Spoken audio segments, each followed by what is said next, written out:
The strongest man in the Sage Creek had not slept in 22 nights. His daughter was starving, and there was nothing he could do. Then a stranger knocked at his door in the middle of a blizzard, a woman who had lost her own child 3 months before. When she heard that baby cry, her body answered before she said a single word. This is the story of what happened next. Sage Creek, Wyoming Territory, December 1876. The wind came down from the north like something that had decided to end the world. It screamed across the high plains with a fury that had no name, tearing through barbed wire fences as if they were threads slamming against the wooden frame of the ranch house, with the kind of violence that made a man feel small. Snow did not fall in Sage Creek that night. It drove. It cut sideways through the darkness in thin razor-sharp blades, slicing the air, finding every gap in every wall, every crack in every window frame. The temperature had dropped below zero before sunset and kept dropping like something falling into a hole with no bottom. Inside the cabin, a baby cried. James Whitfield stood hunched over the small pine cradle he had built with his own hands 3 months ago, when his wife was still alive and the world still made sense. His eyes were bloodshot from 22 nights without proper sleep. His hands trembled from an exhaustion that had moved beyond the bodies and settled somewhere deeper in the place where a man keeps his certainty about things. His flannel shirt clung to him damp despite the cold, because he had been pacing the length of this cabin for hours without stopping. Baby Grace screamed. Her tiny fists were clenched so tight the knuckles had gone white. Her face was red and crumpled and desperate in the way that only a starving infant's face can be, and the sound she made was not the polite crying of a child who merely wanted comfort. It was the sound of a small body running out of time. James lifted her from the cradle for the fourth time that hour. He pressed her against his chest and began to pace again, his heavy boots thudding against the rough-hewn floorboards, his big arms wrapped around her in the most careful way he knew how. For a man who had wrangled cattle in driving sleet and repaired barbed wire fences in temperatures that cracked the skin, gentleness did not come naturally. But he had learned. 22 nights had taught him things about tenderness that 38 years of hard living had not. "Come on, sweetheart," he muttered, his voice rough as gravel. "Just a little." He tried the bottle again. Warmed goat's milk sweetened with a touch of molasses, the way Doc Greer had suggested on his third visit. The rubber nipple touched Grace's lips, and she turned her head with a violence that was almost comical in something so small. The bottle slipped from James's fingers, hit the floor, rolled in a slow arc toward the far wall. He swore under his breath, bent to retrieve it. His back ached in a way that had nothing to do with the bending. His knees creaked. He straightened up and looked at his daughter and felt the particular helplessness of a man who has spent his entire life solving problems with his hands and his will, and his refusal to quit now standing before a problem that none of those things could touch. It had been 1 month since Eleanor died. He did not let himself think that sentence often. It was the kind of sentence that could hollow a man out from the inside if he let it sit in his chest too long. 1 month since the fever came in the dead of night, silent and merciless. 1 month since he had been sitting by the fire banking coals for the morning, and she had been in the bedroom breathing, and then he had checked on her, and she had not been breathing anymore. Just like that. No warning. No goodbye. The way death comes when it does not want to be argued with. Grace had been 2 months old then. Now she was 3 months old, and she was starving. And James Whitfield, the man they called the toughest rancher in Sage Creek, the man who had stood in a flooding river up to his chest to pull cattle to shore, the man who had never in his adult life asked another living soul for help, was pacing a cold cabin in a Wyoming blizzard with shaking hands and burning eyes and absolutely no idea what to do next. He thought about Eleanor. He could not help it. When he looked at Grace's face, he saw Eleanor's eyes looking back at him, that particular shade of pale blue that seemed to contain the color of winter sky, and the memory came whether he wanted it or not. Eleanor had not died in the dramatic way that death sometimes arrives in stories. There was no final conversation, no wisdom imparted, no hand held at the last moment with fingers warm and firm. She had slipped away somewhere in the hour before dawn while James was in the other room, and when he came back, she was already gone, and Grace was lying beside her making small sounds that Grace still made, now sounds that broke something in him every time he heard them, because they were sounds that Eleanor had never gotten to hear. Dr. Henry Greer had been there. The old physician had arrived within the hour, summoned by Pete Calloway, who had heard James's mare galloping out of the ranch yard at a dead run. Doc Greer was 64 years old, dry as a creek bed in August, and he had seen enough death in his years in Wyoming that it rarely moved him visibly.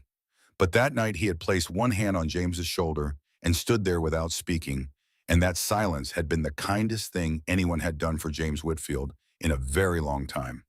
Doc Greer had also been the one to say plainly, and without softening it much, what the situation with Grace was going to require. "She needs breast milk, James. I know that is not what you want to hear. But that child's stomach cannot take the goat's milk, and the formula from back east is 3 weeks out at minimum. You need to find a nursing mother. That is the only answer I have got for you." That had been 3 weeks ago. James had done everything a man could do. He had saddled his horse and ridden to every homestead within 15 miles, asking his question with the flat, direct manner of a man who had learned long ago that embarrassment is a luxury you cannot afford when your child is dying. At every door, soft voices and gentle refusals.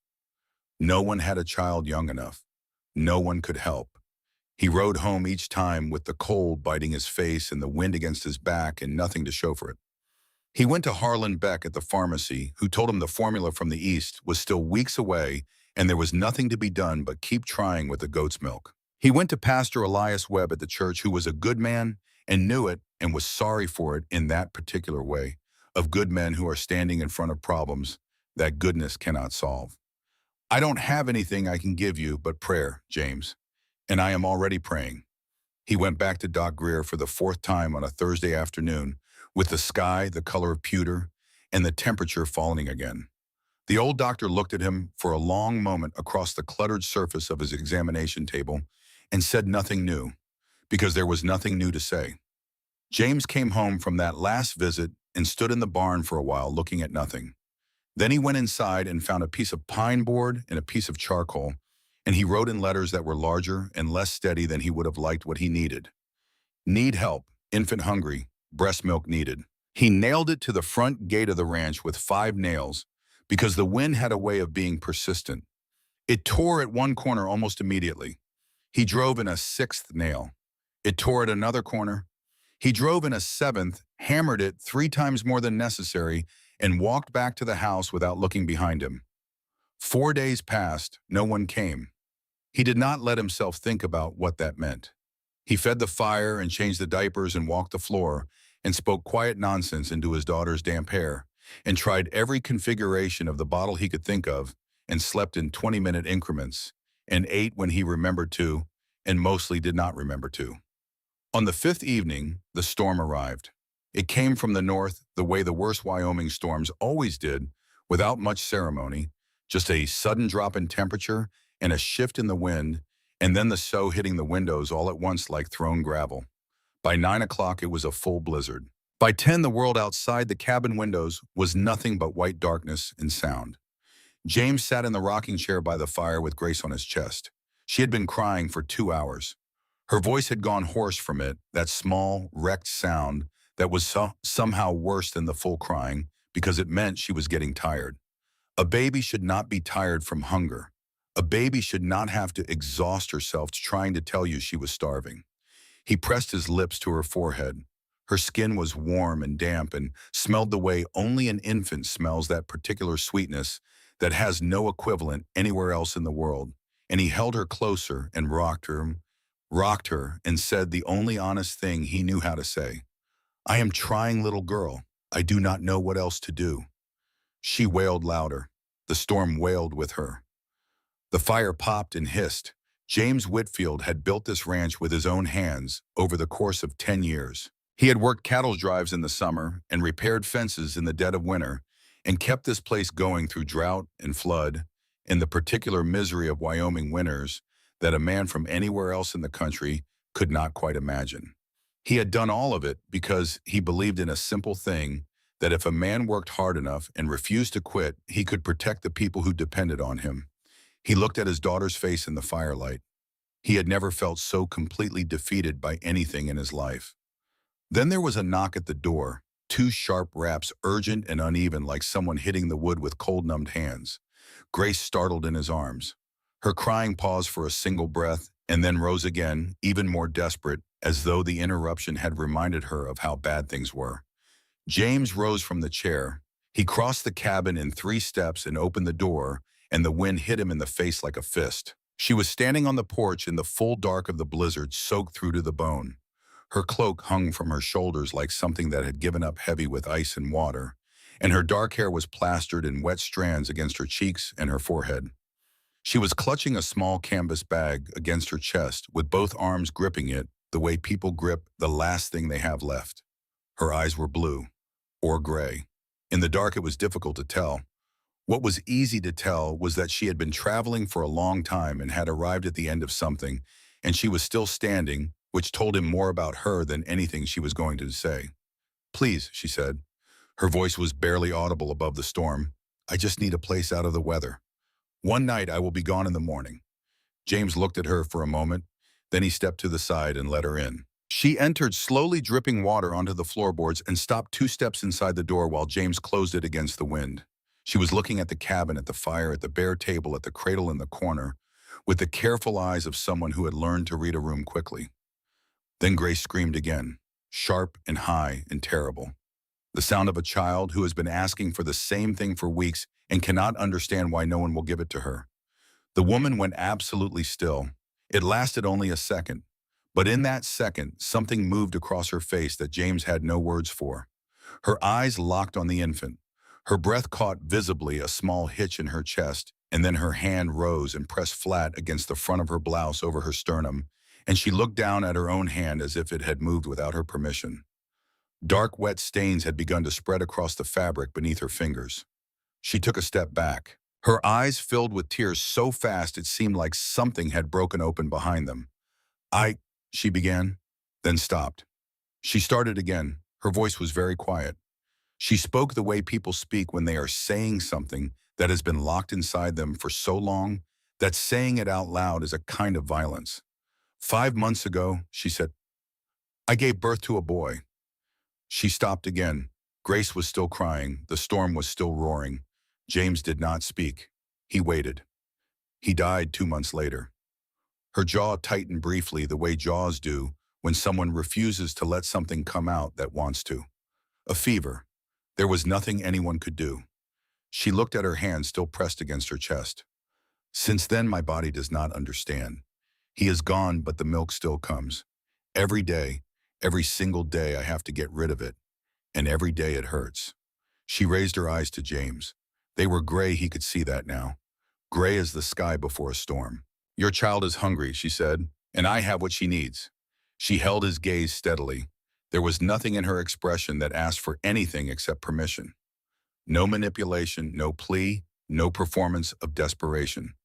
Just the plain statement of two facts that happened to fit together in a way that could save his daughter's life. "Let me help," she said. "Please." James Whitfield had spent 38 years learning how to trust his instincts. He looked at this woman, soaked and shaking, standing in his doorway with her hand pressed against her chest and tears on her face, and he knew the answer before he had finished forming the thought. He nodded. She set down her bag.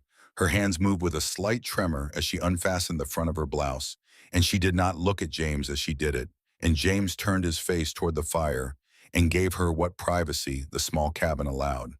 He heard her step forward. He heard the cradle creak as she leaned over it. He heard Grace stop crying mid-wail with an abruptness so startling that his heart lurched. Then he heard the sound of his daughter eating for the first time in 3 weeks. A loud, desperate first pull, then another. Then the settling rhythm of a child who has found what she needed, and the whole universe has contracted to that single fact. Grace made small sounds between swallows, urgent and satisfied at once, and the sounds she made were so ordinary and so profound that James pressed the back of his hand against his mouth and stared into the fire and did not look up.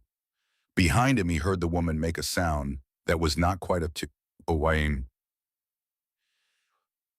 then quiet, then the soft murmur of her voice saying something low and steady and just for the child. "There you are. Eat now, little one. I have got you." The fire popped. The storm bellowed against the walls. And inside the cabin, something that had been wound impossibly tight for 22 nights began very slowly to loosen. James kept his eyes on the flames for what he judged to be long enough. Then he turned. She was sitting in the rocking chair he had just vacated, Grace cradled in her arms with the competence of a woman who knew how to hold a baby. She was looking down at the child with an expression that James was not sure he had the right to witness. It was so unguarded, so complex, made of joy and grief, and something that went deeper than both. Tears were moving freely down her cheeks, and she was not wiping them. Both hands were occupied with holding Grace, and it was possible she did not know she was crying. James crossed the room and picked up the quilt from the back of the chair near the hearth. He stepped close enough to lay it across her shoulders. She looked up. "What is your name?" he asked. "Margaret Hartwell," she said. "Most people call me Maggie." "I am James." He looked at Grace, who was already nursing more slowly now, the urgency fading, the tiny fists beginning to uncurl. "And that is Grace." Maggie looked down at his daughter. She pressed her lips together. Then she lowered her head and touched her forehead gently, so gently, to the top of Grace's. "Hello, Grace," she said. Outside, the blizzard continued its long argument with the world. Inside, the fire burned warm and steady, and a baby who had been dying by degrees ate until she was full for the first time in 3 weeks and slept. When James finally settled into the chair across the room and let himself breathe, he realized it was the first time since Eleanor died that the cabin had not felt completely empty. The storm passed sometime before dawn.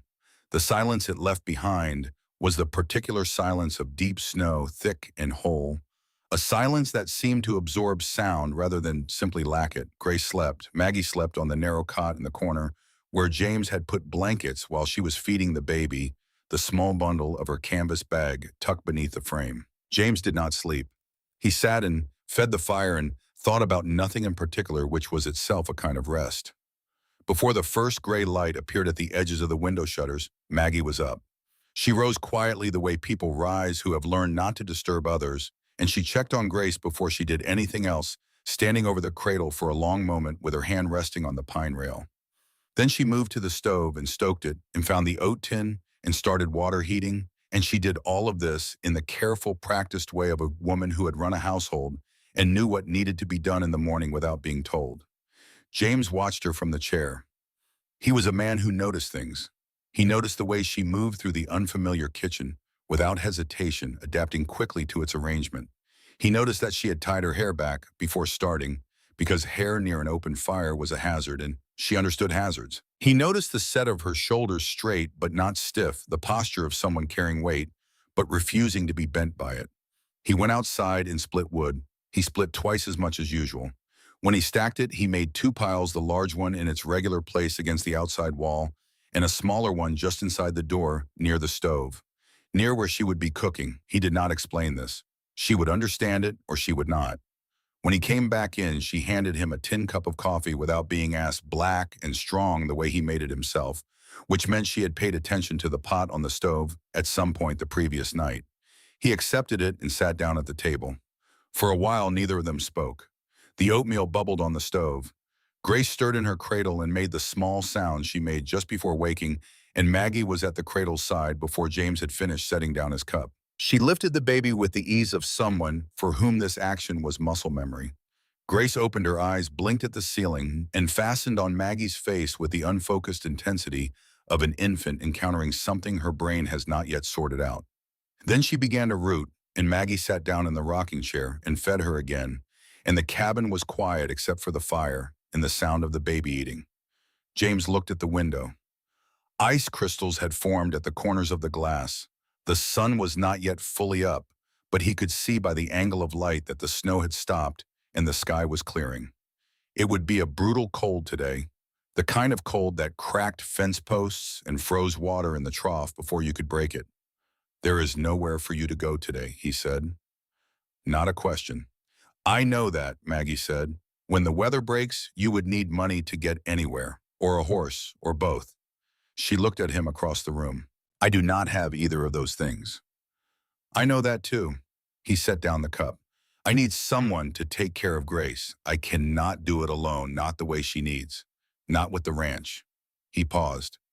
"You stay. You help with Grace. You have food and a roof and whatever else is reasonable. When spring comes, if you want to leave, I will make sure you have what you need to do that." If you want to stay, we can talk about what that looks like. It was the longest speech he had made to another person in a month.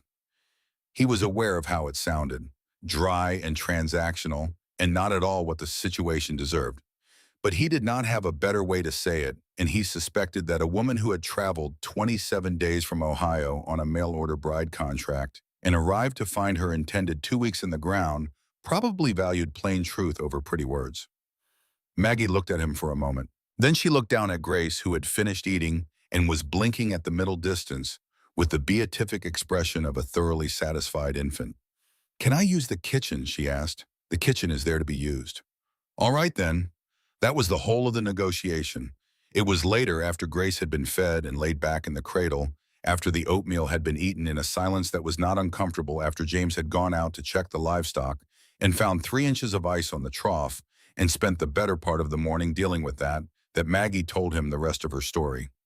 She told it the way she seemed to do everything directly, without embellishment, without any performance of grief that might invite him to feel sorry for her.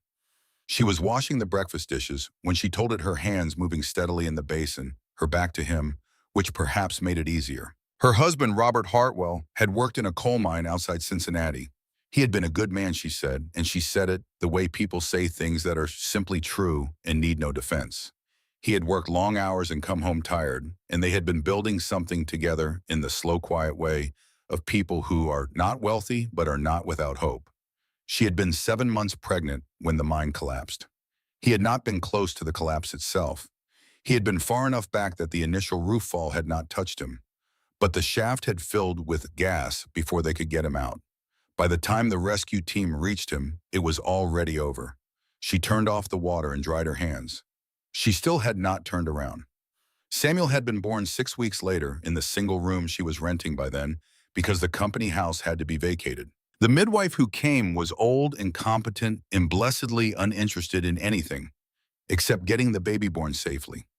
Samuel had arrived at 3 in the morning in January, and he had been healthy, she said. He had been healthy, and he had been loud. And when they put him in her arms, she had looked at his face and thought, all right then, we will figure this out. He had been healthy for 2 months. Then one morning I woke up and he was cold, Maggie said. Her voice did not change register. It remained steady and quiet, the same voice she used to tell him the oats were ready. There was no warning, no fever, nothing I could have done differently. The doctor said, sometimes that just happens. She paused. That is what he said. Sometimes that just happens. She turned around. Her eyes were dry. She had clearly spent enough time with this particular grief that it had settled into a shape she could carry without it spilling over every time she touched it.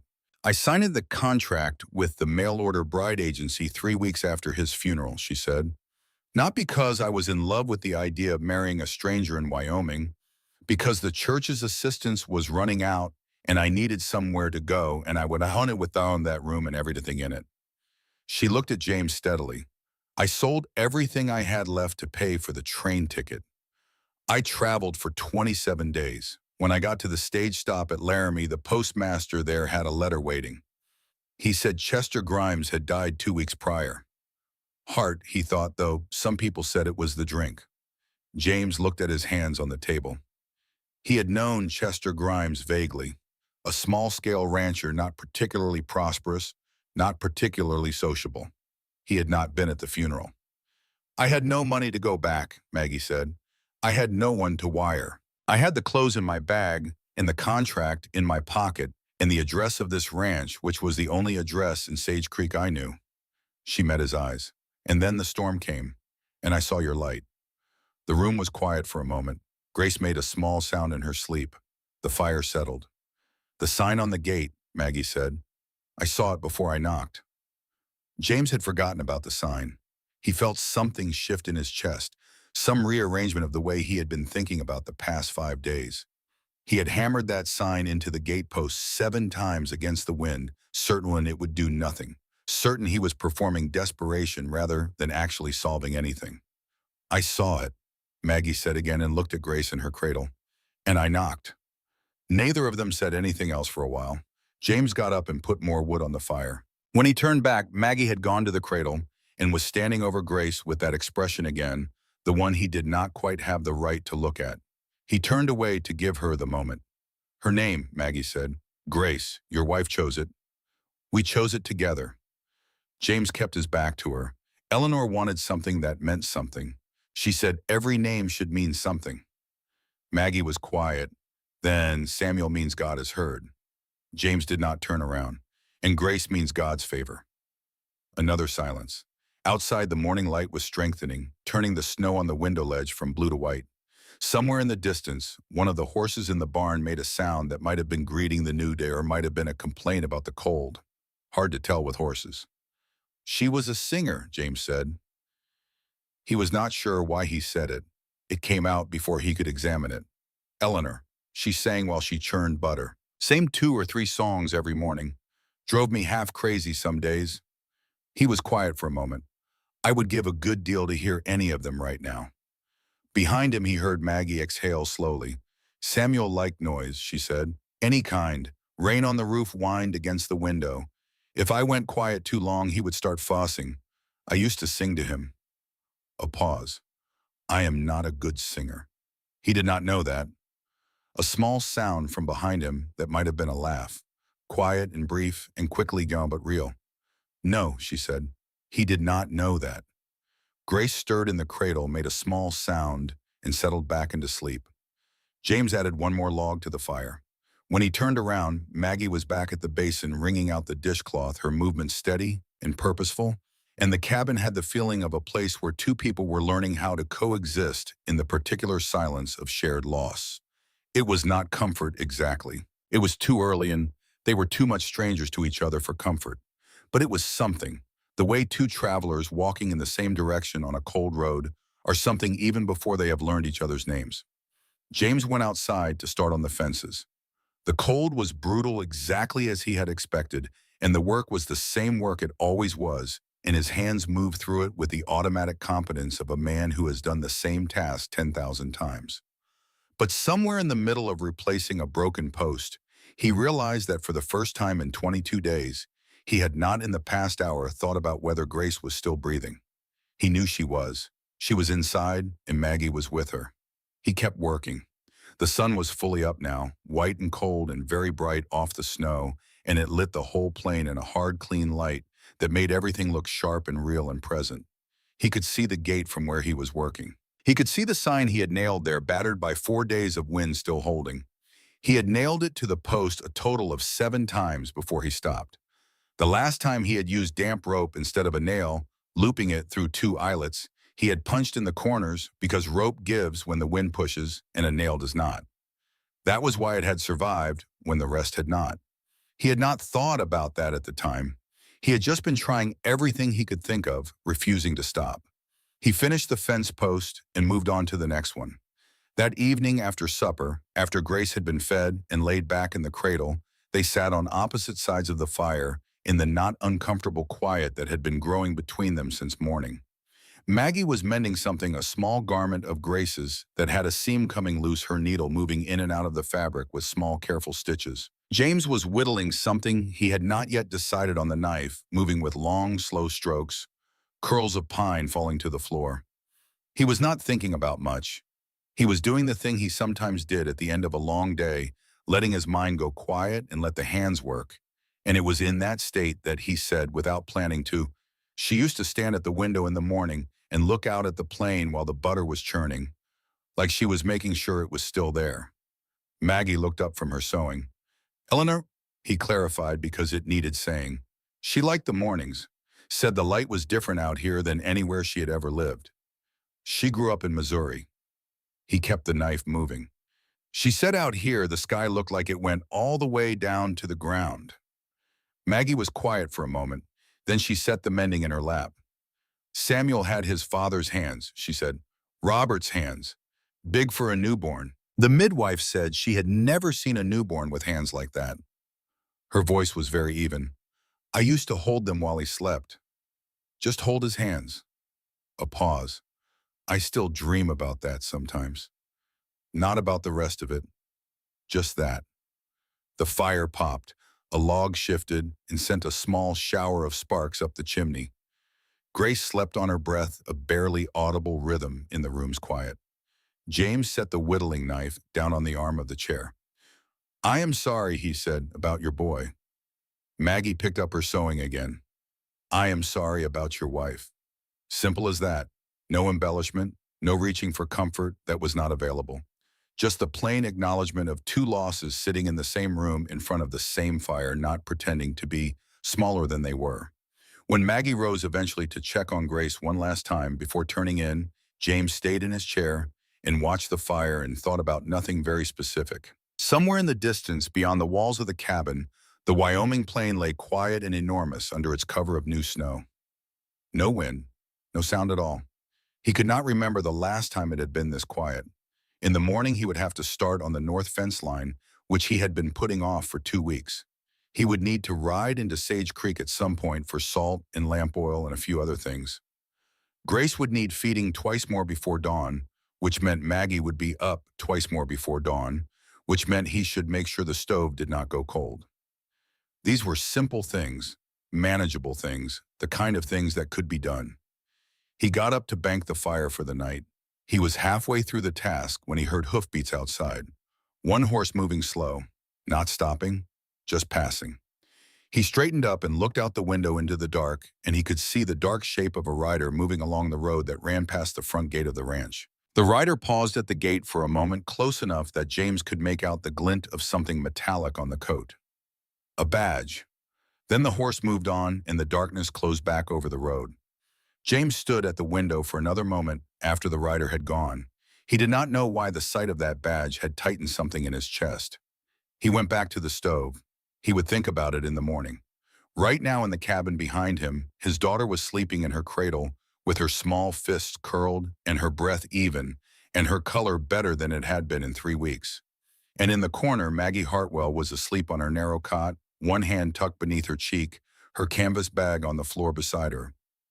For the first time in 22 days, James Whitfield lay down on the floor beside the fire, pulled a blanket over himself, and was asleep within 2 minutes. Outside, the Wyoming night settled in cold and clear and immense around the little cabin, and the stars over Sage Creek were so bright and so many that they looked like something a man could reach up and touch if he were standing in the right place.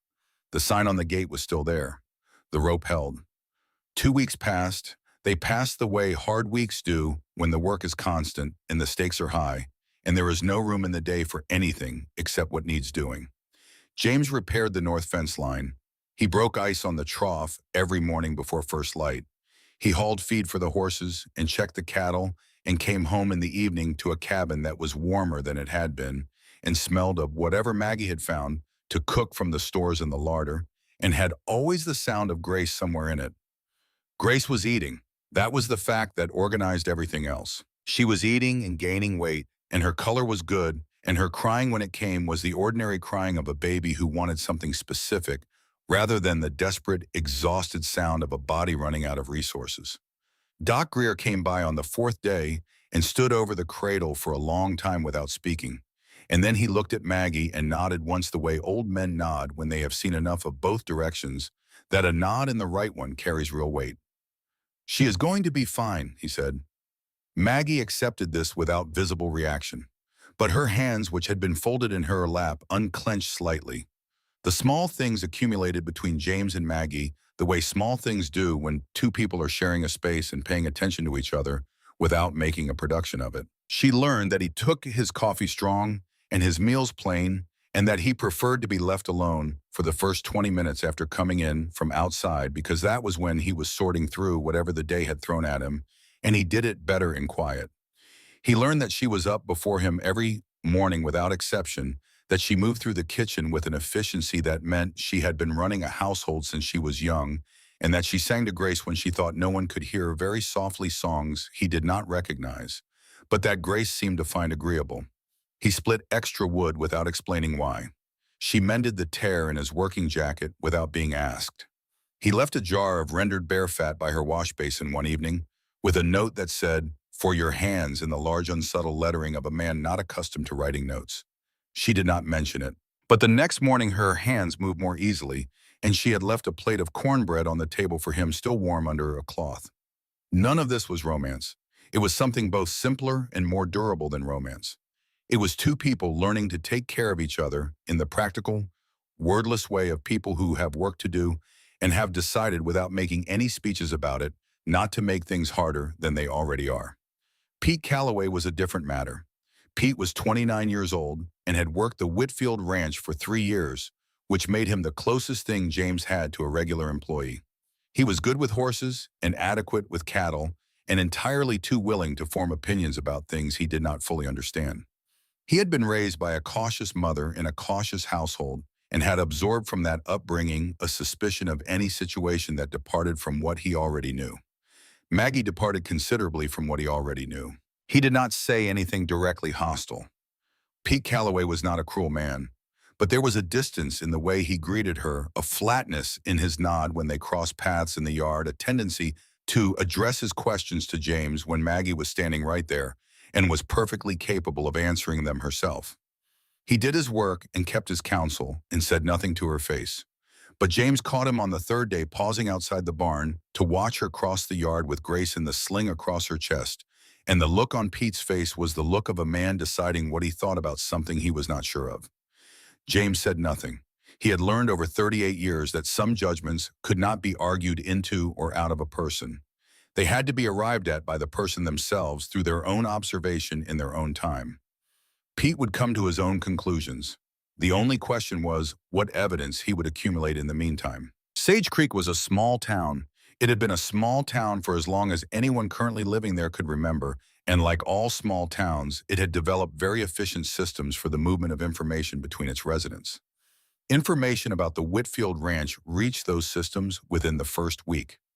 Amos Grady was the first to speak publicly, which surprised no one who knew him. He was a ranch hand of indifferent quality and considerable mouth, and he could be found most evenings at the back table of the saloon contributing his analysis of other people's businesses to anyone willing to listen. He had heard about the woman at Whitfield's ranch from the stage driver who had seen her arrive. He had supplemented this with what he imagined about the arrangement, which was considerably more colorful than the reality, and by the time he told the story in the saloon, it had accumulated a number of details that James Whitfield would not have recognized. She just showed up, Amos told the table. Middle of a blizzard. No name, no papers, nothing. Just knocked on the door and he let her in. He paused for effect. And now she is living there, feeding his child, they say, trading milk for a bed. Another pause. I am not saying anything about it. I am just saying what people say. Mrs. Agnes Whitmore heard a version of this from two different sources within 4 days, which she privately considered not very long at all, given the distance between the Whitfield Ranch and the center of town. Agnes Whitmore was 52 years old, the wife of the man who owned the bank and the president of the church's women's auxiliary. She had held that position for 11 years by virtue of a combination of genuine organizational ability and an absolute commitment to the proposition that the moral character of Sage Creek was her personal responsibility. She was not a wicked woman. She would have been genuinely offended by the suggestion. She helped with church suppers and organized collections for families in hardship and visited the sick when it was expected of her. But she had grown up in a world with clear categories for people, and people who did not fit her categories made her profoundly uncomfortable in a way she had learned to express as concern. She came to the Whitfield Ranch on a Thursday morning with 2 other women from the auxiliary, and she brought a covered dish. Maggie answered the door.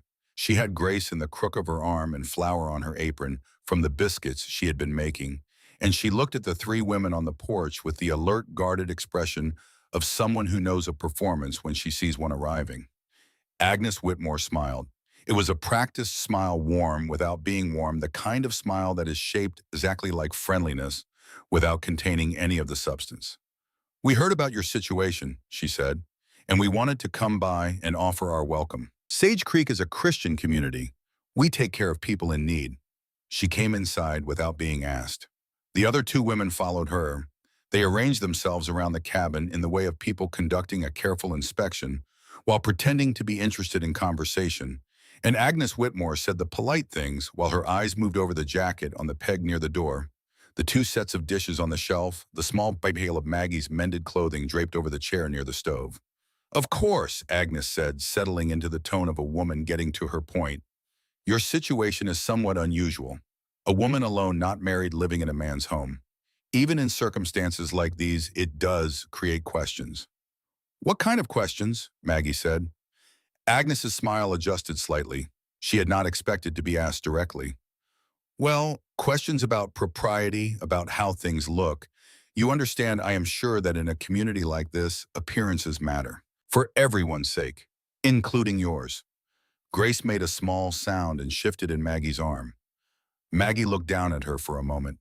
Then she looked up at Agnes Whitmore with the clear, level gaze of a woman who has been through enough that the opinion of a banker's wife in a Wyoming town does not constitute the most frightening thing she has faced recently. 3 weeks ago, Maggie said, this child was starving, she would not take the bottle, and there was no one to feed her. She looked at Agnes without blinking. I came through the door in a blizzard, and I have been feeding her every day since. She is gaining weight. She is healthy. She is going to live. She paused. I am not sure which of those facts raises a question about propriety, Mrs. Whitmore, but I would genuinely like to know if you can tell me. The cabin was very quiet. One of the other women looked at the floor.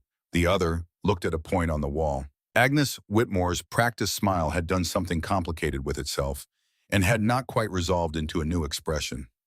Well, she said, we are glad the child is well. They did not stay long. James had been in the barn and had seen them arrive through a gap in the boards, and he had watched through the same gap as they left. He had seen the set of Maggie's shoulders as she stood in the doorway watching them go.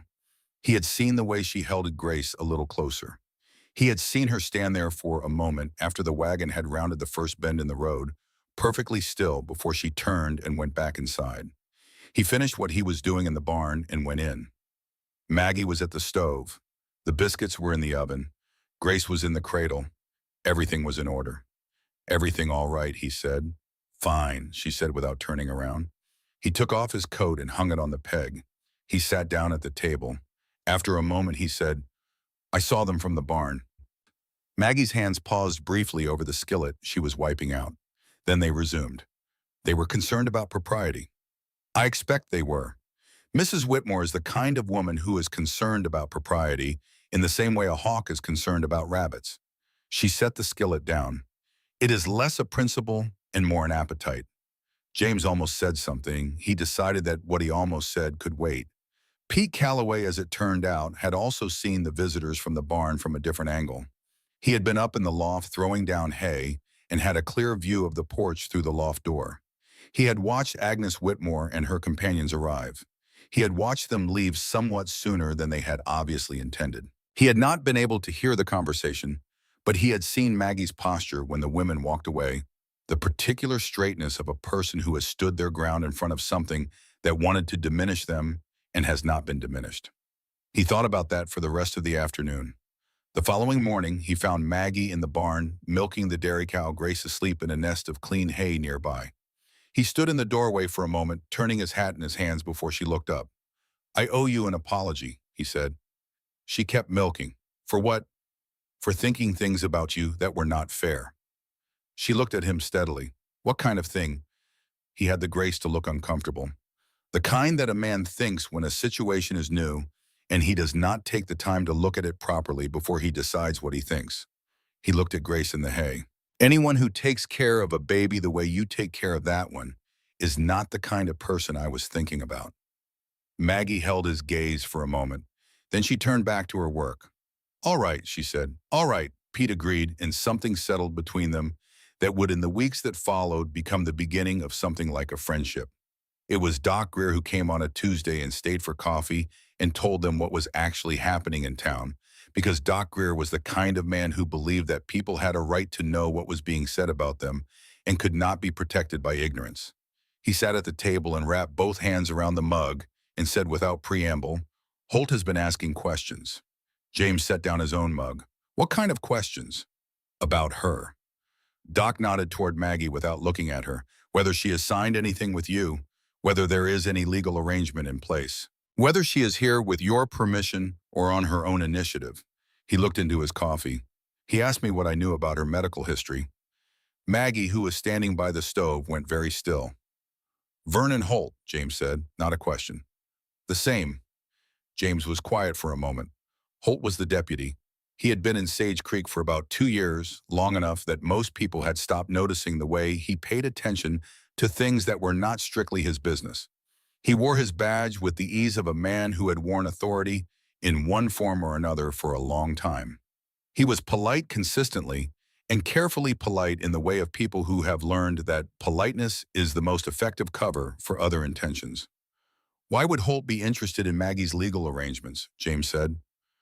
Doc shrugged. That is what I would like to know. He looked up at Maggie then.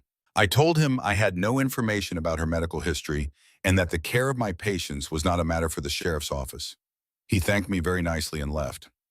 After Doc Greer had gone, James and Maggie sat at the table and did not speak for a while. Grace was asleep.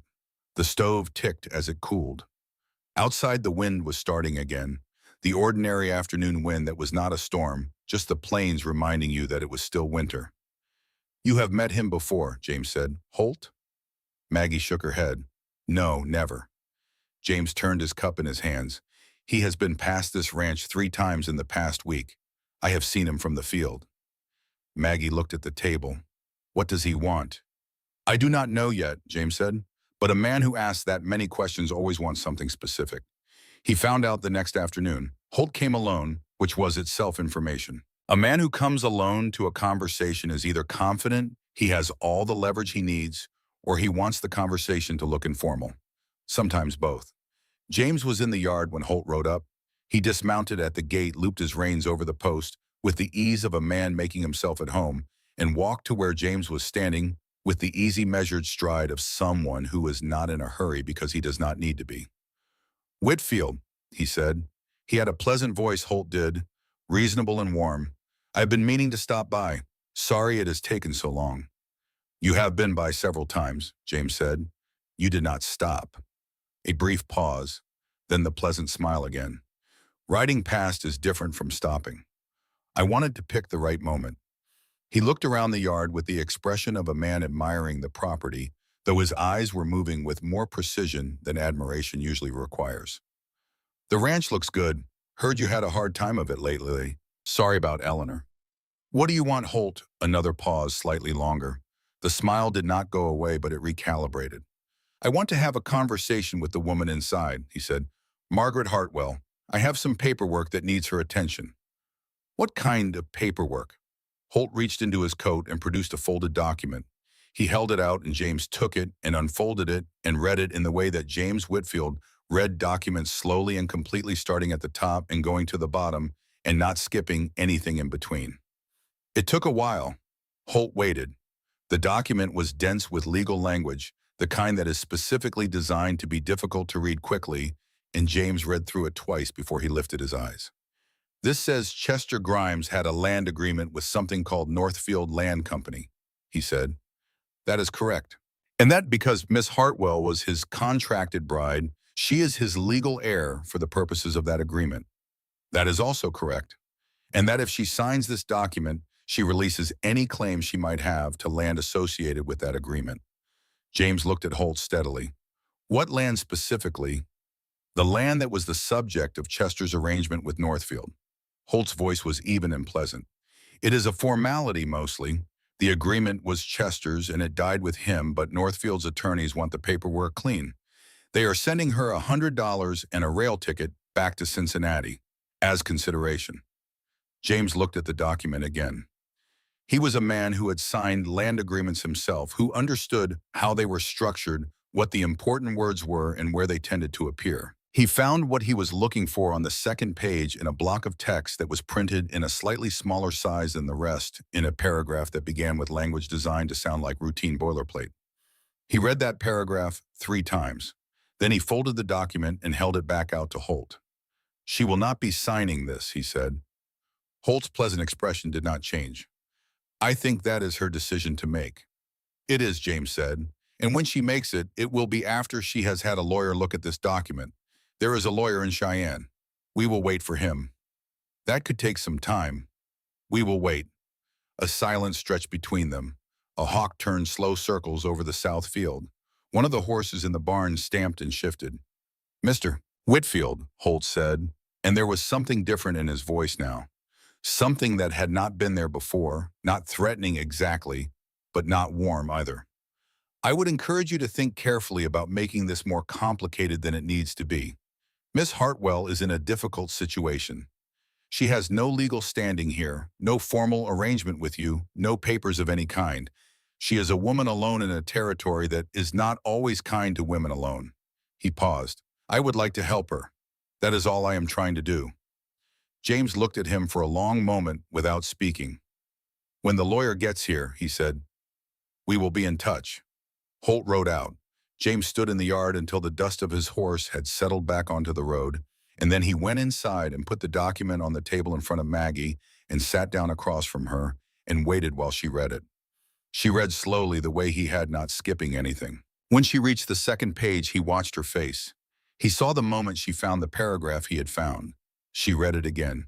Then she set the document down. This is not about Chester's agreement, she said. No. This is about your land. She looked up. The western section. He is saying I have a claim to it through the agreement he is attributing to Chester, and if I sign this, I release that claim to Northfield. Yes. And I also agree that I have no legal standing to pursue any further claims related to property in Sage Creek County, which would include any claim you might eventually have through a marriage to me, James said, if it came to that. They looked at each other across the document. I was brought here, Maggie said slowly. He arranged the contract with Chester Grimes. Holt. That is what Doc meant when he said he was asking questions from the start. He knew I was coming. He planned for me to arrive and find Chester dead and have no options. And then he would come along with this document and I would sign it because what else was I going to do? She looked at the paper. I was supposed to be afraid enough to sign. James was quiet for a moment. Then he said, he did not plan on the blizzard. No, Maggie said. He did not plan on the blizzard. She looked at her hands on the table. Then she looked up at James. He will come back. He will, with more people next time, or different papers, or both, more than likely. And I am in a situation that the law can make difficult for me. A woman with no legal standing, no family, no money of my own, living in a man's house without a formal arrangement. She said this without self-pity, simply cataloging the facts. He can use any of that. He can try, James said. There was something in his voice when he said it that was not defiance exactly, because defiance implies a degree of uncertainty about the outcome. It was simpler than defiance. It was the tone of a man stating something he has already decided.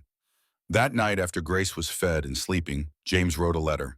He wrote it at the table by lamplight, in the same large, deliberate hand he used for all his writing.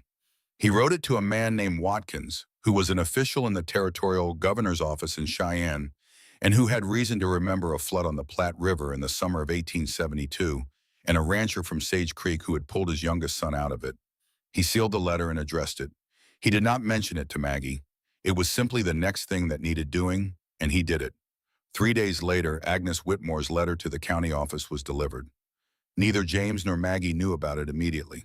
They found out about most things that happened in Sage Creek, which was through the imperfect and delayed network of local information in this case, through the young woman at the dry goods store who told Maggie about it when Maggie came in for oats in a low voice with the look of someone delivering news they would rather not be delivering. The letter, according to the dry goods girl, concerned itself with the welfare of an infant being cared for by a woman with no legal relationship to the child in a household without appropriate supervision, in circumstances that raise questions about the child's safety and well-being. Maggie paid for her oats. She walked out of the store into the cold afternoon light. She stood on the boardwalk for a moment, her breath coming in small, visible clouds, and she looked down the main street of Sage Creek at the general store and the saloon and the church and the small wooden buildings that constituted civilization in this part of Wyoming, and she thought about what a woman with no legal standing, no money, no family, and no formal arrangement has when the law and the community both decide to look at her as a problem to be solved. She carried the oats home. She put them away. She went and sat by Grace's cradle for a while. James came in from the field and found her there. He asked if something had happened.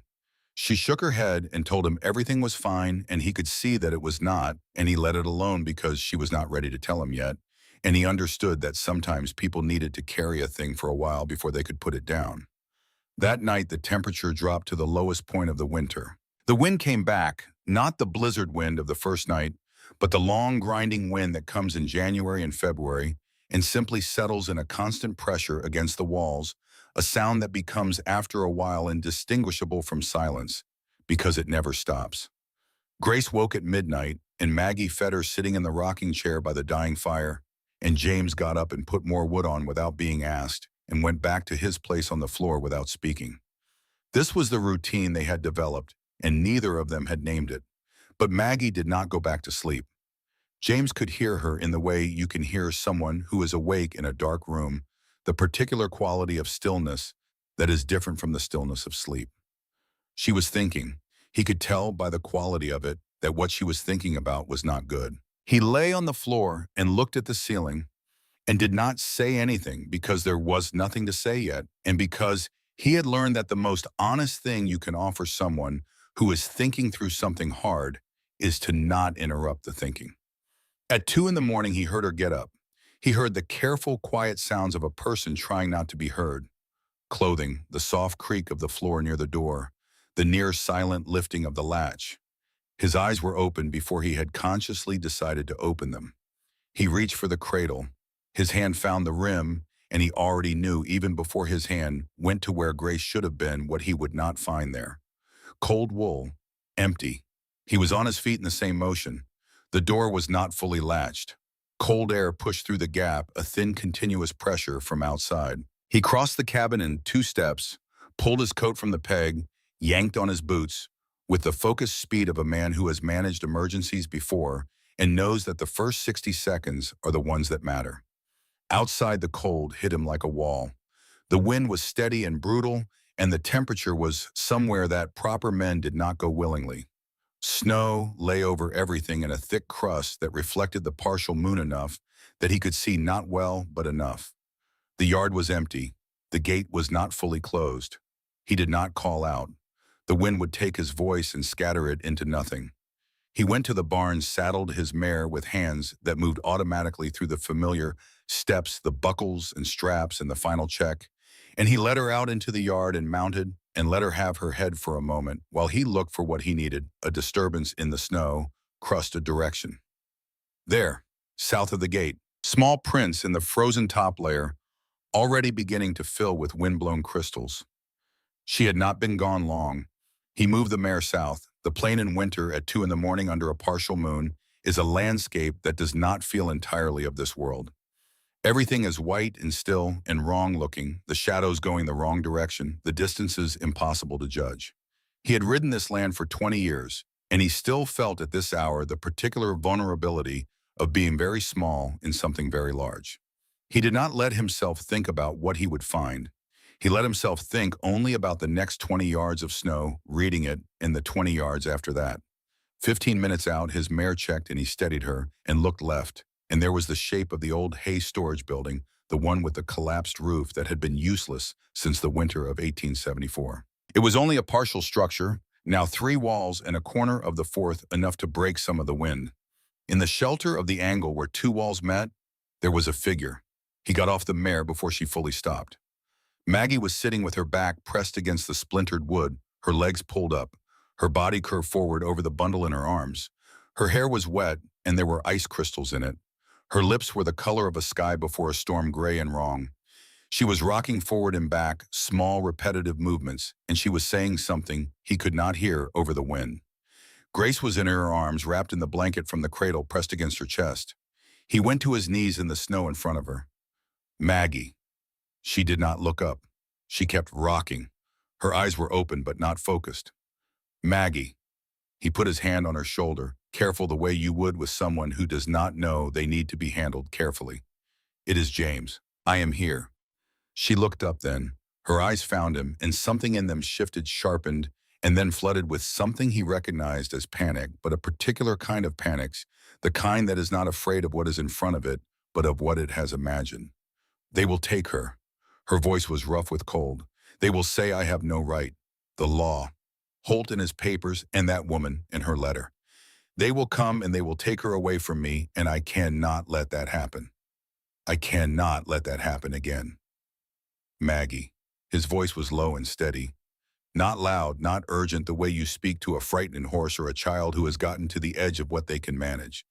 Listen to me. I am not here to take her. I am here to bring you both home. I cannot lose her. Her arms tightened around Grace.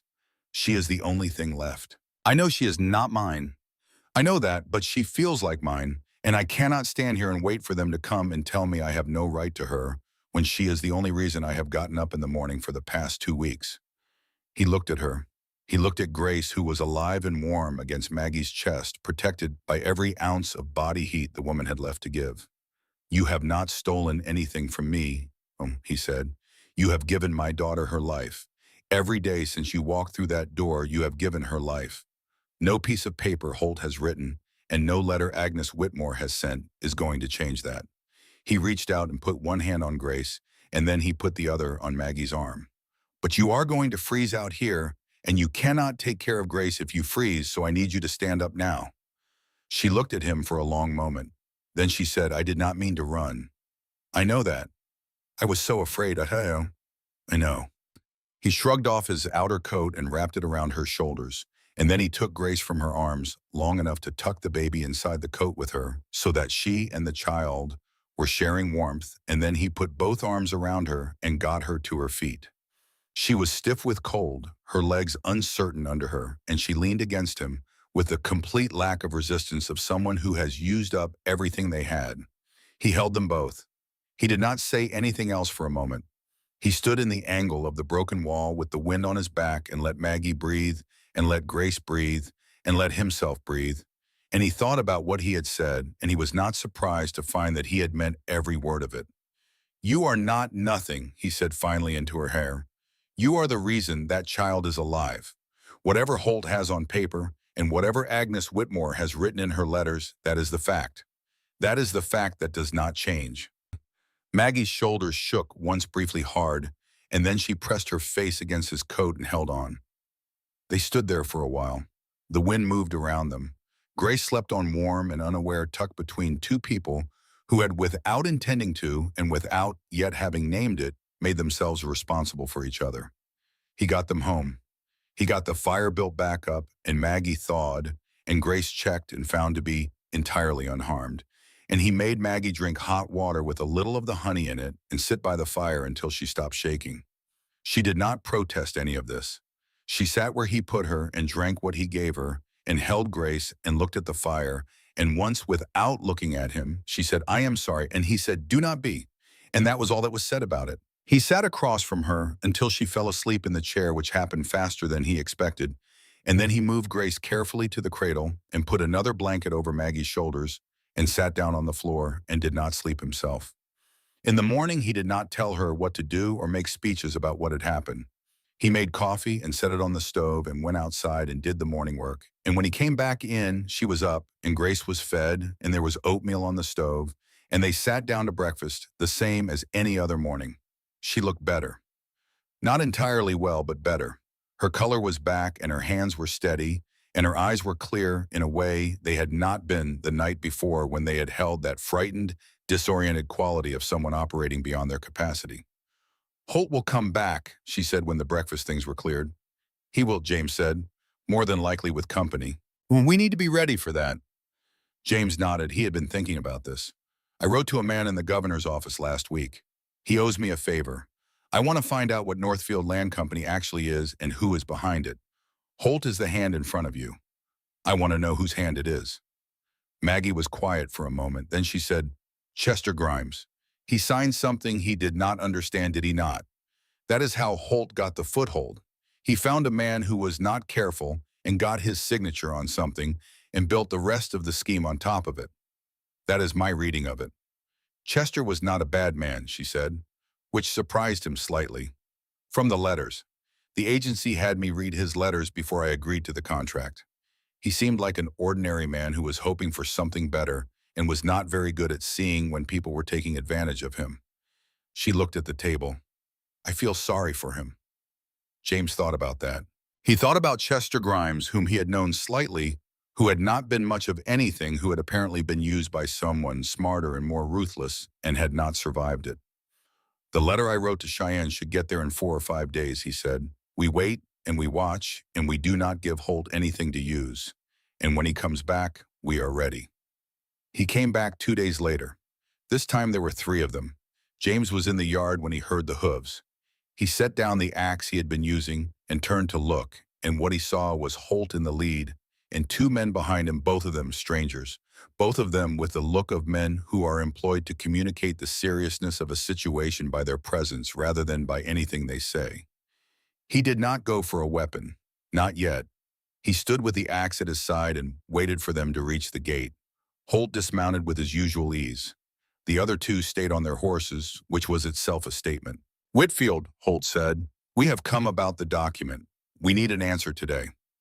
"My answer has not changed," James said. "I think it needs to." Something in Holt's voice had shifted.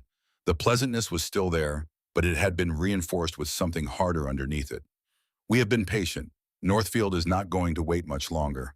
And there are other matters we can bring to the county office if we need to, regarding the woman's legal status, regarding the child's supervision." He paused. "This does not have to be difficult." James looked at him, then he looked at the two men on horses. Then he looked back at Holt. "Stay here," he said, and walked to the cabin. He did not hurry. He went inside, reached above the doorframe, where he kept the rifle wrapped in oilcloth, took it down, checked it, the way you check a rifle you are about to take outside, and walk back out. He held it down at his side, not raised, not threatening, just present.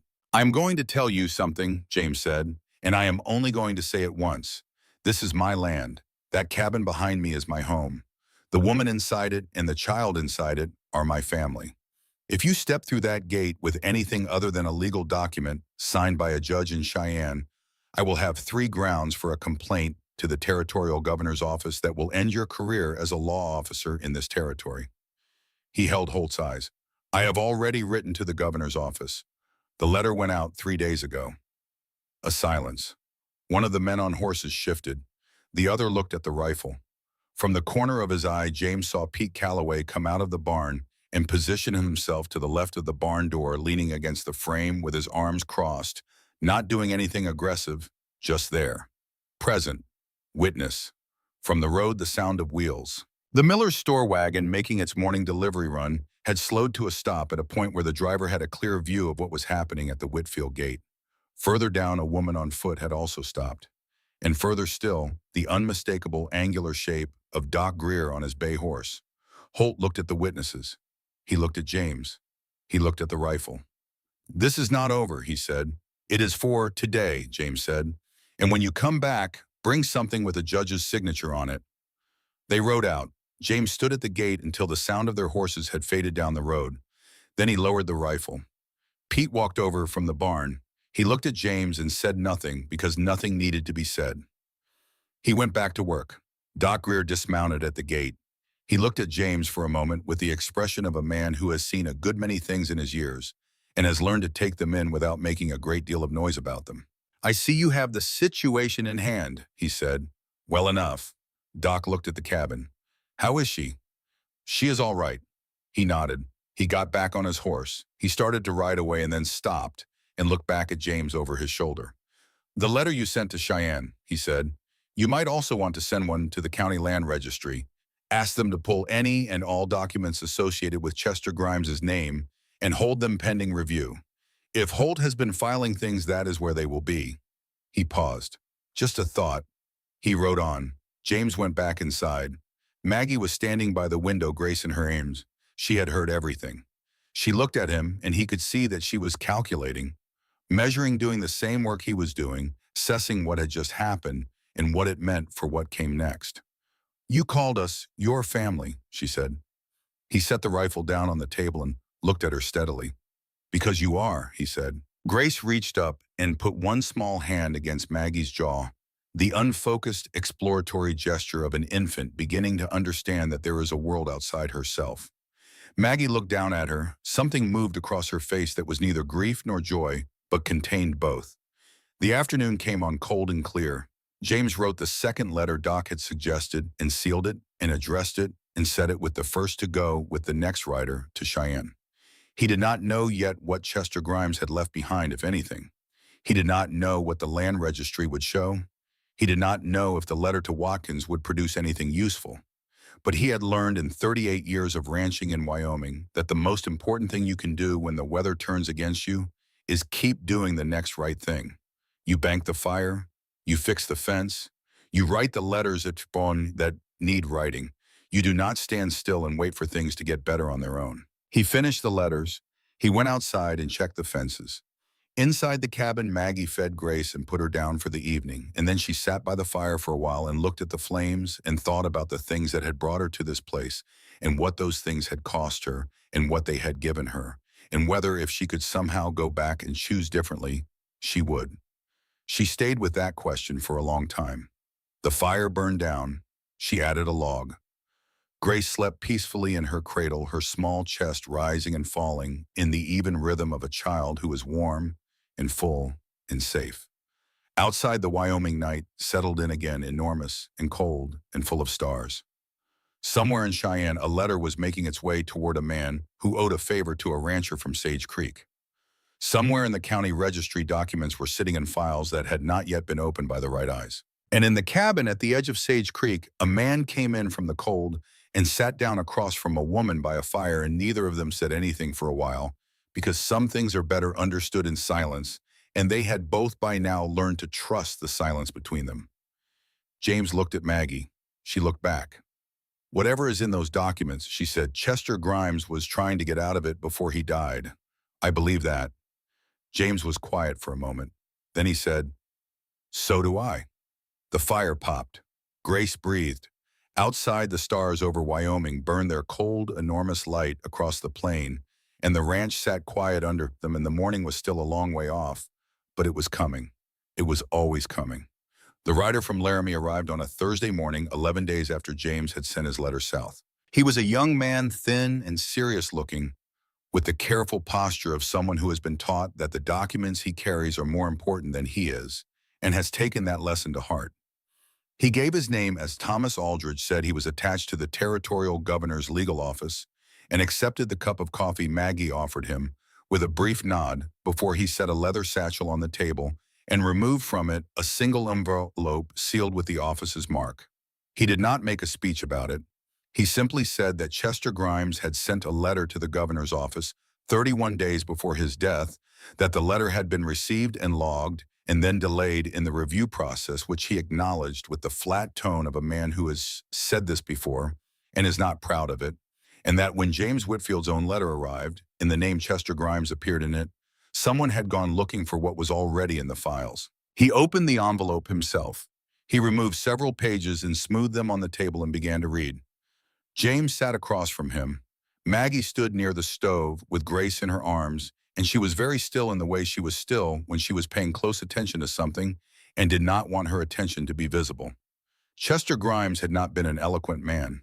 His letter was written in the halting, effortful prose of someone who did not write much and knew it, and who was trying to say something important and was not sure he had the words for it. But the facts in it were clear enough, because facts do not require eloquence. They only require accuracy. Vernon Holt had come to Sage Creek 18 months before the date of the letter. He had presented himself to Chester as an investor connected to a land development company out of Cheyenne, and he had told Chester that there was significant money to be made in consolidating grazing rights on the western edge of Sage Creek County, and that Chester, as a small landowner in a strategic location, was in a position to be part of something profitable. All he needed to do was sign some preliminary documents establishing the relationship between Chester's property and the land development interests. Chester had signed. He had not read the documents carefully, and he knew it. He wrote this in his letter with the particular self-knowledge of a man who has had enough time since a mistake to understand exactly how it happened.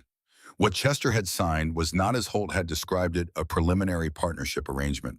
It was a series of instruments that, read together by someone who understood how land law worked in the territory, established a claim by Northfield Land Company to a quarter of land that ran along the western boundary of Chester's property, and continued through a connecting legal fiction that Holt had constructed carefully over several documents onto the western section of James Whitfield's ranch.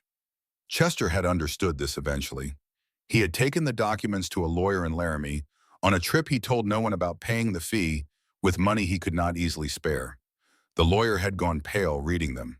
By that point, Chester was afraid of Holt in the concrete, physical way of a man who has realized he is dealing with something that does not respond to ordinary appeals.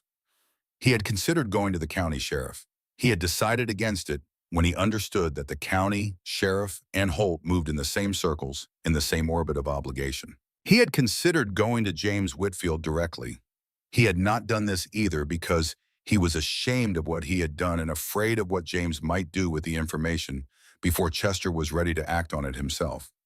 So he had written to the governor's office and sent the letter, and then he had drunk himself into a final winter and died before the reply came. Aldridge finished reading. He folded the pages and set them on the table. The documents Holt has been presenting as establishing a debt against your property are based on instruments that were obtained through misrepresentation, he said. Chester Grimes was deceived into signing them. Under territorial law, that is sufficient grounds to void them entirely. He paused. We have already been in contact with the county land registry. The filings Holt made there have been flagged pending a full review. My office expects that review to conclude that none of them are legally valid. James was looking at the table. Your land is your land, Aldridge said. It has always been your land. Nothing Holt filed changed that, and nothing he could have gotten Miss Hartwell to sign would have changed it either, at least not in any way that would have survived a proper legal challenge. He glanced at Maggie. The document he brought her was designed to make her think she was giving up something real. She was not. There was nothing real to give up. He needed her signature to make the scheme look legitimate on paper, not because she had any actual power over your property. Maggie looked at the table. She looked at it for a long moment. Chester knew that, she said finally. Not a question. From the letter, it appears he understood the general outline of it, yes. He understood that you were going to be used as part of the arrangement. She was quiet. Grace shifted in her arms, made a small sound settled. He mentions you, Aldridge said. He found the place in the letter and read it without ceremony. Chester Grimes had written that if the woman he had arranged to marry arrived in Sage Creek and found him already gone, she should be told that he was sorry that he had not known when he set up the arrangement, what Holt intended to use it for, and that whatever protection the governor's office could offer her should be offered. He had ended the passage with a sentence that was perhaps the most honest thing he had ever written. He said he did not have anything to leave her except the truth, and he hoped the truth would be enough to keep her safe. Maggie pressed her lips together briefly. Then she nodded the single small nod of someone accepting something that cannot be changed. He was not a bad man, she said. From this letter, Aldridge said carefully, he seems to have been a man who made a serious mistake and spent the time he had left trying to correct it. Yes, Maggie said, that is what he seems like. The outcome was swift in the way that outcomes are when the evidence is clear and the people in authority have decided they would prefer the situation to be resolved. Holt was confronted at the county sheriff's office in Laramie 2 days later, presented with Chester's letter and the results of the land registry review, and given a choice between resigning his deputy's commission and facing a formal criminal inquiry into his conduct. He resigned. His 2 associates, the men who had ridden out to the Whitfield Ranch with him, were identified as employees of Northfield Land Company and were served with notice that the company's activities in Sage Creek County were under investigation. Aldridge rode back to Laramie on the Friday, having spent 2 nights at the Whitfield Ranch and eaten Maggie's cooking, and told James on his way out that the fences along the western section looked solid and that he hoped the spring would be a good one. James stood at the gate and watched him go and felt the particular sensation of a weight lifting that you have been carrying so long you have stopped noticing it is there until the moment it is gone. Doc Greer heard what had happened before the end of the day because Doc Greer had sources in this regard that remained, even after 20 years in Sage Creek, somewhat mysterious. He came by the following morning and sat at the table and drank his coffee and did not say much because he was a man who understood that the right response to good news was sometimes just to sit with it for a while. He did say eventually that he had taken the liberty of mentioning certain facts about the situation to several people in town, including the contents of Chester Grimes's letter, as they pertained to how Maggie had come to be in Sage Creek and what Holt had intended her role to be. He said this in the same tone he used to describe routine medical procedures, as if the dissemination of truth among a community was simply a form of preventive care. People understand things better, he said, when they have the actual information. He looked at his coffee cup. Agnes Whitmore was at the reading of Chester's letter, he added. I may have arranged for that. Maggie looked at him. The letter was read publicly. There was a meeting of interested parties at the pastor's hall, Doc said. I would not call it public exactly. I would call it attended by approximately everyone in Sage Creek who was likely to form an opinion about it. He took a sip of his coffee. Agnes Whitmore sat in the front row. She is a woman who values information. I thought she deserved to have the correct kind. What happened in that hall and what Agnes Whitmore did with the information she received there was not a dramatic reckoning. There was no public apology, no scene of the kind that stories sometimes produce when a villain is confronted with her villainy. Agnes Whitmore was a woman who had operated within the limits of what she believed, and she was intelligent enough when presented with evidence that those limits were wrong to adjust them without making a great deal of noise about the adjustment. She did not come to the Whitfield ranch again. She did not write any more letters to the county office. When Maggie's name came up in conversation, as it continued to do for some weeks, Agnes Whitmore's contribution to the discussion was silence, which from a woman who had previously contributed quite a lot amounted to a retraction. Mrs. Dorothy Marsh came by the ranch on a Wednesday afternoon. She brought nothing with her, no dish, no excuse, no prop of sociability. She knocked, and when Maggie opened the door, she looked at her directly and said that she had been wrong in her thinking about the situation and wrong in some of the things she had said, and she wanted Maggie to know that. Maggie looked at her for a moment. Then she stepped back and opened the door wider. "Come in," she said. "The coffee is hot." The two women sat at the table for an hour and talked about things that had nothing to do with any of what had happened, and when Dorothy Marsh left, she paused at the gate to scratch Grace behind the ear, the baby being in Maggie's arms on the porch, and said she would come again, if that was all right. "It is all right," Maggie said. Amos Grady did not apologize. He was not that kind of man. But he stopped talking about the Whitfield Ranch in the saloon, which was given who he was essentially the same thing. Pete Calloway did not change anything about how he behaved toward Maggie, because by that point the way he behaved toward Maggie was already as he wanted it to be, with the ease of two people who have decided they are on the same side of things and do not need to make a production of it.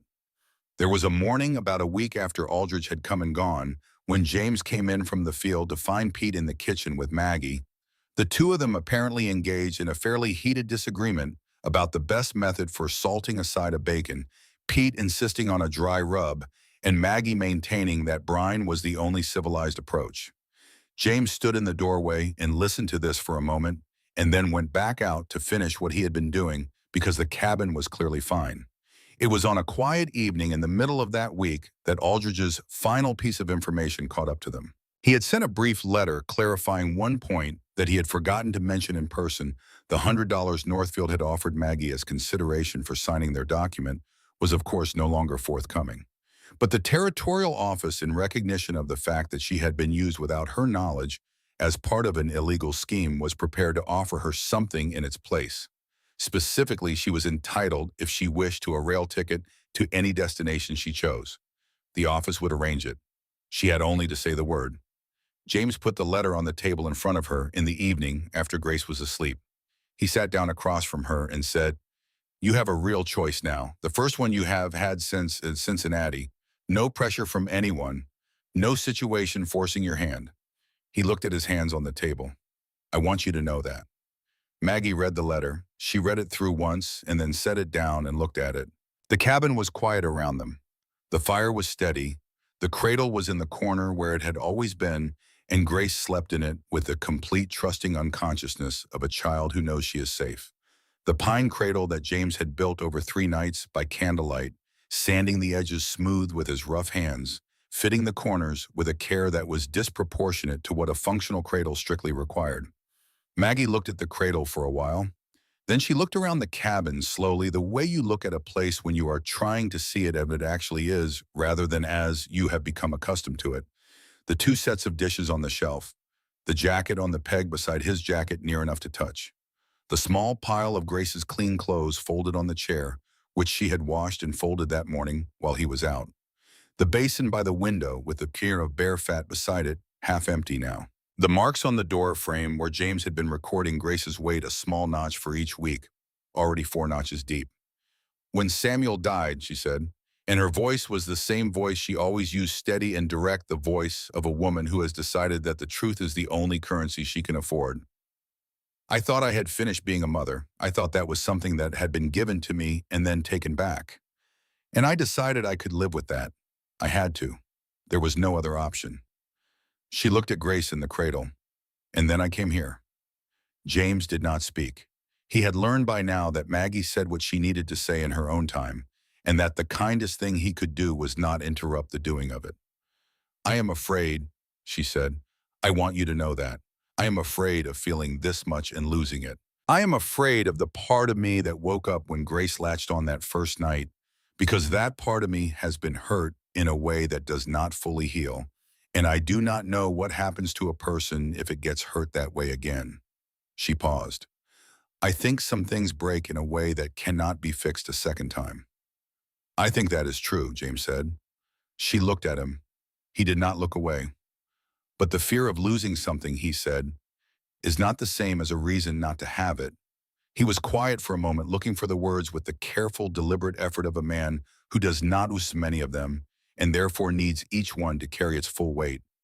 I have been afraid every day since Eleanor died.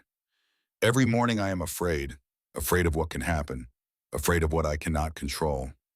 He looked at Grace. She wakes up in the morning and I am afraid for her. And I feed her and she is fine, and I go out and do the work and come back and she is still fine, and I am still afraid, but I do it anyway because she is here and she needs me to do it anyway. He looked at Maggie. That is what I know about fear. It does not go away. You just keep doing the thing in spite of it. Maggie was looking at him with an expression he had not seen on her before. It was not soft exactly. Maggie was not a soft-faced woman, and the months she had lived had left marks that softness would have been dishonest about. But something in her face had opened the way a door opens that has been closed for a long time carefully by someone who has decided the room behind it is worth entering. You need someone to take care of Grace, she said. Not a question, not an accusation, just a fact being named so that they were both looking at it clearly. Yes, he said, I need that, and I am not pretending otherwise. He looked at the table for a moment and then back at her. But that is not all I need. And if it were all I needed, I would have said so in the beginning and asked you to stay as an employee and left it at that. He paused. I did not do that. She held his gaze.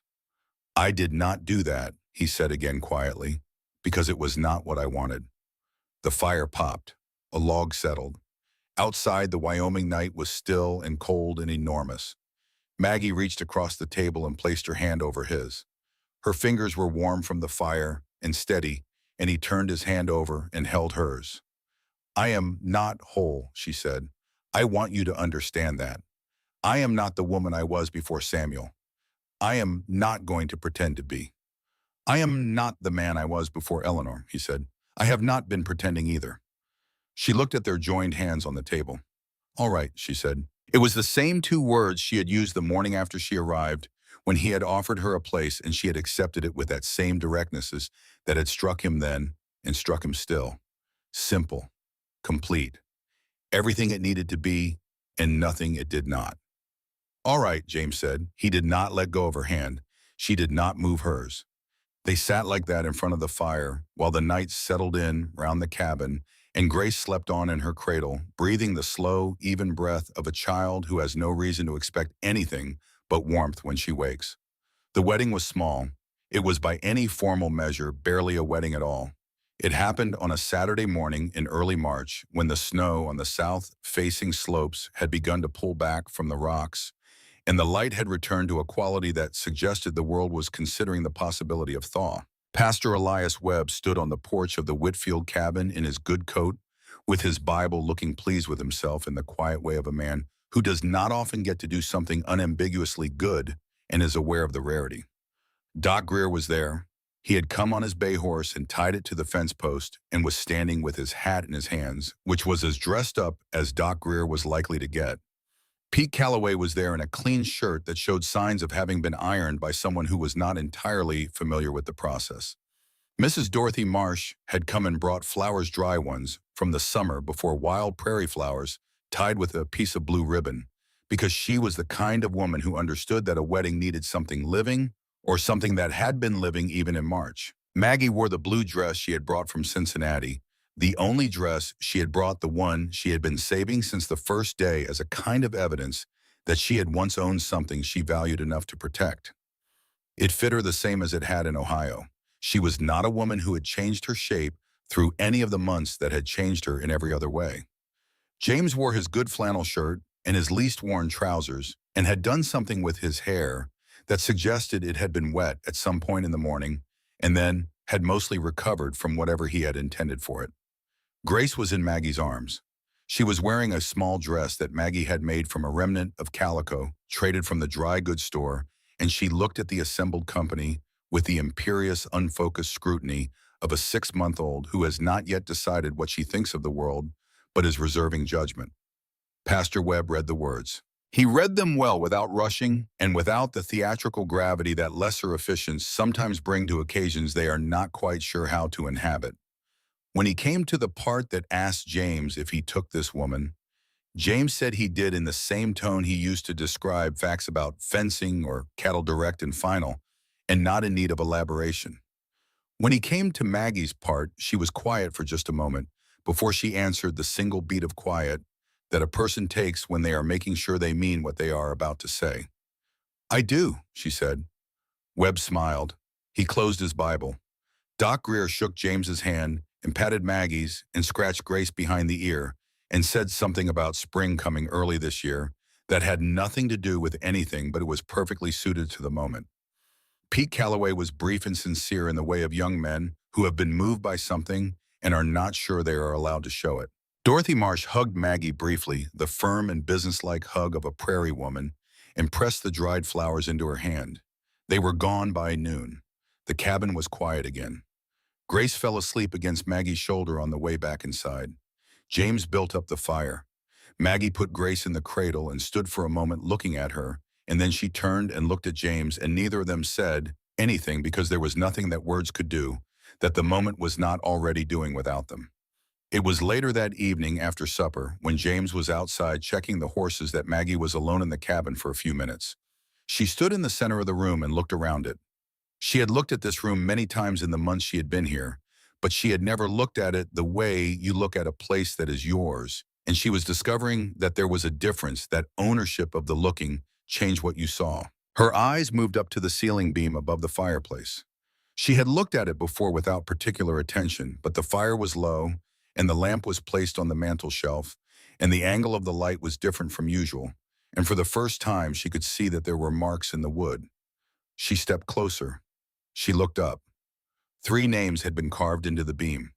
The letters were small and careful, cut deep into the pine, with a narrow blade, the work of someone who had taken time over it. She recognized James's style in the precision of the cuts, the same quality of careful attention he brought to the cradle's corners, and the fence posts and every other piece of work he decided was worth doing properly. She read the names. The first name was Samuel Hartwell. She stopped. She read it again.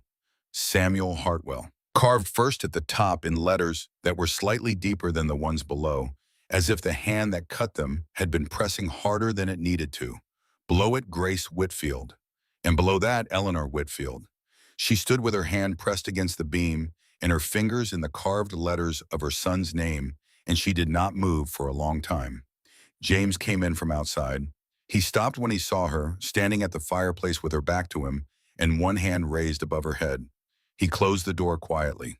She turned around. Her face was wet, but not in the way it had been in the broken barn in the blizzard, not with fear or grief or the particular desperation of a person running out of road. This was something else.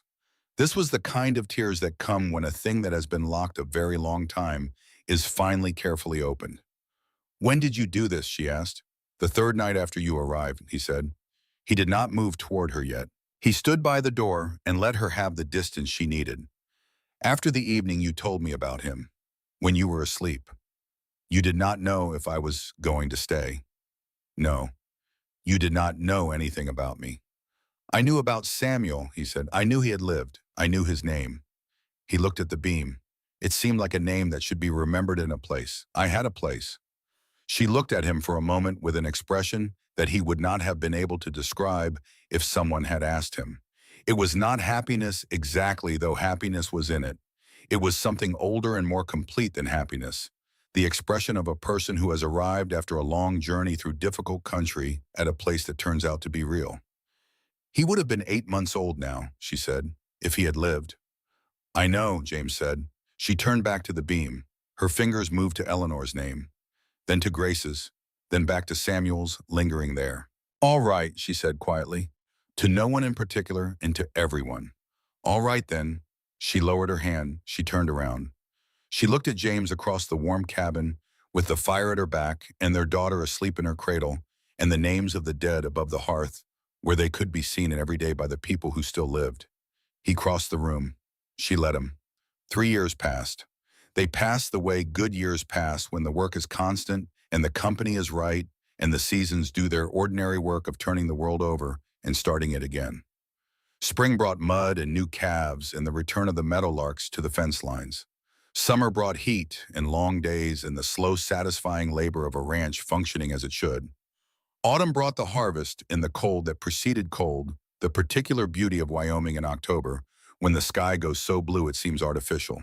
And winter came around again, softer with the second year, and softer still with the third, the way hardship softens when it is shared. Sage Creek, Wyoming Territory, August 1879. The garden behind the cabin was producing more than they could use, which was not a complaint. Maggie had expanded it in the spring, adding 2 new rows of squash along the south fence and a kitchen herb bed along the east wall that produced throughout the summer. The smell of it in the morning when the dew was still on the leaves and the sun had not yet burned it off was the smell of something tended and alive. Grace was 3.5 years old. She had her mother's dark hair, or what would have been her mother's dark hair if Maggie's hair were not brown, which required a slight recalibration. She had hair that was darker than James's and lighter than Maggie's and entirely her own, and she wore it in 2 braids that Maggie made every morning with the swift, practiced ease of someone who had been braiding that particular hair for 3 years. She had James's eyes, the same steady, observant blue, in a face that had Maggie's bones and her habit of holding very still when she was listening to something important. She was on this particular August afternoon chasing a yellow butterfly through the squash rows with the focused, unconditional commitment that only small children bring to tasks that have no practical purpose. Maggie stood by the south fence with one hand resting on the rail and the other resting on the slow round swell of her abdomen. 7 months now. The child inside her moved in the morning and again in the evening, regular as weather, a fact that still stopped her heart a little each time it happened. She had not let herself be entirely certain about this child until the 4th month. After the 4th month, she had allowed herself to be certain, and the certainty had been a different thing from the fear she had carried in the months before it, warmer and more durable. She watched Grace run between the squash plants and felt the particular happiness of watching a child be completely herself in a moment that belongs entirely to her. James came out of the barn. He was carrying a small tree wrapped in damp burlap around its roots, and he walked with the careful, deliberate step of someone transporting something fragile. Ready, he said. Where are we putting it? Along the fence, where it will get the morning light. Grace came running. She stopped in front of her father with the authority of a child who expects to be included in things. What is that, a white fir? James said. He lowered himself to her level, which required some doing. It is a tree. I know it is a tree. It will grow tall, he said. Taller than the fence, maybe taller than the barn eventually. Grace considered this with appropriate seriousness. Can I help? He handed her the small trowel from his coat pocket. She took it with the gravity of someone receiving an important instrument.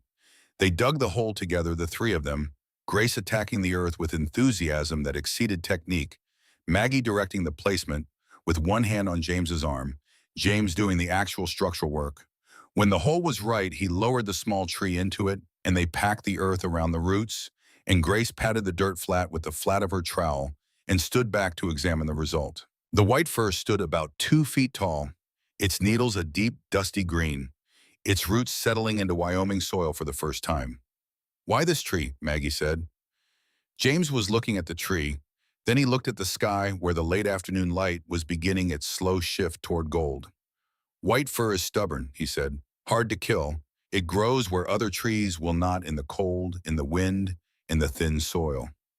It holds its color through the worst winters. He paused. It survives. Maggie looked at him. Like us, she said. He turned and looked at her, and something passed between them that did not need any other language. Like us, he said. Grace declared the tree to be the best tree she had ever seen, which was a generous assessment, given that she had not seen a great many trees in her 3.5 years in Wyoming. She then returned to the butterfly, which had reappeared at the far end of the garden with improbable timing. James and Maggie stood by the newly planted fir and watched her go. Samuel would have been 3, Maggie said, not with grief or not only with grief, with the matter-of-fact quality of someone who has integrated a loss into the fabric of their life so completely that speaking of it is no longer a wound reopened, but simply a fact acknowledged. He would have been chasing that butterfly too. He would have caught it, James said, with those hands. Maggie smiled. It was a full smile, undefended, the kind she had learned over 3 years to let herself have. Yes, she said, he probably would have. The evening came on slowly, the way August evenings do in Wyoming, the light taking its time about going, as if it knows there will be months of short days ahead and is reluctant to start them. Grace tired herself out eventually and was carried inside by James asleep against his shoulder, with her arms hanging and her braids undone, which was both ordinary and such a complete picture of what a child looked like being safe that Maggie had to stand in the cabin doorway and look at it for a moment before she went in. She settled Grace into her bed. She came back out to the porch. James was sitting on the porch rail looking out at the plain in the last of the evening light. The white fur was visible by the fence, small and upright, catching what remained of the gold. Maggie leaned against the doorframe. She put one hand on her abdomen, feeling the child shift and settle. She looked at her husband's back, the familiar width of his shoulders, the particular way he sat when he was thinking about something he was not going to say unless asked. He turned and held out his hand. She crossed the porch and took it, their fingers fitted together with the ease of long habit. He looked up at her, and she looked down at him, and neither of them spoke for a moment, because the moment already contained everything it needed. I was thinking, Maggie said, about the morning I arrived. I think about it too, he said. I had no idea. She was looking at the fir tree by the fence. I had no idea what I was walking into. I thought I was getting out of the cold. You were getting out of the cold. I was getting something considerably more complicated than that. He turned her hand over in his, a gesture she recognized the way he had of using his hands to say something his words would circle around for longer. You were getting out of the cold, he said. The rest came later. The rest came immediately, she said. Grace started crying approximately 30 seconds after I walked in the door. Give or take, she laughed. It was not a large laugh, just the ordinary laugh of a woman standing on a porch at the end of a good day, but it was real and it contained no shadow. James looked up at her. The last light was on his face, and he looked like what he was, a man who had been through hard country and had come out the other side of it with something he had not had when he went in. Not unmarked, not unchanged, but present and whole in the way that mattered. The sign, he said, on the gate. Do you remember what I told you about it? You nailed it 7 times, she said, the last time with rope. That is right. He looked at the gate, dark now in the early evening. The rope held. Maggie looked at the gate too. She thought about a woman walking toward that gate in a blizzard with a canvas bag and a damp envelope and nowhere to go. She thought about the sign on the post, battered and weather-worn, but there. She thought about what it had taken to keep it there, the particular stubbornness of a man who had decided not to stop. The rope held, she said. She looked at the fir tree standing straight in the new-turned soil, its needles catching the last light, its roots taking their first hold in Wyoming ground. Inside the cabin, their daughter slept. Above the fireplace, 4 names were carved into the pine beam, 3 that had been there from the beginning, and 1 that James had added quietly on a January night 6 months ago, before the child was born, cutting the letters the same way he had cut the others, carefully and deep. The 4th name was Robert, Maggie's first husband, the man who had worked in the mine and loved his wife and died in the dark and never knew his son. James had not told her he was going to do it. He had done it and left the lamp where she would see the new name when she looked up in the morning, and she had stood in front of the fireplace for a long time reading it, and then she had turned and found him in the kitchen and put her arms around him without speaking and held on. He had held on too. Outside, the first stars appeared over the Wyoming plain, one and then too many to count the enormous, indifferent, beautiful stars of a sky that has no ceiling. The fir tree stood by the fence in the starlight, small and sturdy and alive, taking its hold on the earth. Maggie and James sat on the porch and watched the night come in over the plain and did not need to say anything more because some things have already been said in every way they need to be said, and what remains is simply to sit with them in the good quiet of a life that has been against considerable odds built into something worth keeping. The rope had held. The tree would grow. And in the years that followed, when Grace was old enough to understand such things, she would stand on a winter evening and look up at the beam above the fireplace and read the four names carved there, and she would ask her mother about each one, and her mother would tell her plainly and without flinching everything that was true. Because that was the kind of woman Maggie Whitfield was. And truth she had learned was not the thing that broke people. It was the thing that held them together.